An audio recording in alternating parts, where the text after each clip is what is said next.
হঠাৎ সামাজিক যোগাযোগ মাধ্যমে ভাইরাল মরু অঞ্চলের এক নিরীহ প্রাণী সান্ডা।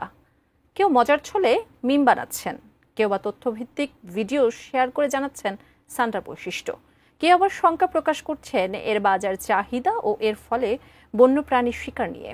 বর্তমানে ঠিক এমনই এক ট্রেন্ডিং টপিক হয়ে উঠেছে মরু অঞ্চলের এই নিরীহ প্রাণীটি। কিন্তু কেন এই প্রাণীকে নিয়ে এত আলোচনা? এই প্রাণীটার নাম হলো সান্ডা। এটা মরুভূমি এলাকাতেই পাওয়া যায়। সান্ডা টিকটিকির মতো দেখতে এক অদ্ভুত প্রাণী, এখন ভাইরাল। সম্প্রতি বিভিন্ন ভিডিওতে দেখা যায় মরুভূমিতে সান্ডা শিকার করছে বিভিন্ন বাঙালি। তারা বলছে তারা সান্ডা শিকার করছে তাদের কফিলের জন্য। কফিলের অর্থ হচ্ছে মালিক। মূলত ধনী আরবরা সান্ডা খেতে অনেক পছন্দ করে। এর জন্য এই আরবদের অধীনে কাজ করা সেবকরা প্রায় যায় মরুভূমিতে সান্ডা শিকারে।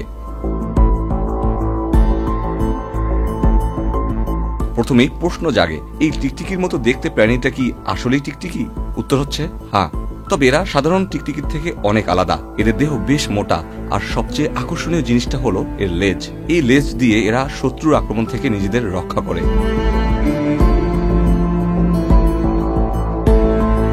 সান্ডা লিজার্ড কিন্তু মাংসাশী নয়, এরা নিরামিষভোজী। পাতা, শুকনো ঘাস এসবই এদের খাদ্য তালিকায় থাকে। মরুভূমির কঠিন পরিবেশেও এরা খুব ভালোভাবে টিকে থাকতে পারে। বাংলাদেশেও কিছু পরিমাণ সান্ডা রয়েছে, তবে অনেকে গুই সাপের সাথে এদের মিলিয়ে ফেলে। তবে এরা সম্পূর্ণ আলাদা। অনেকে মনে করে সান্ডা লিজার্ডের তেল নাকি খুব মূল্যবান এবং বিভিন্ন ঔষধ হিসেবে কাজ করে। এই কুসংস্কার এমন পর্যায়ে গিয়েছে যে অনেক মানুষ এই প্রাণীটিকে ধরে ধরে মেরে ফেলে শুধুমাত্র এই তথাকথিত তেল পাওয়ার জন্য। অথচ এই বিশ্বাসের কোনোই বৈজ্ঞানিক ভিত্তি নেই। সবশেষে বলা যায় সান্ডা লিজার্ড একটি ভুল বোঝা প্রাণী। এর জীবনযাপন, শারীরিক গঠন আর পরিবেশের সঙ্গে মানিয়ে নেওয়ার ক্ষমতা সত্যিই অবাক করা।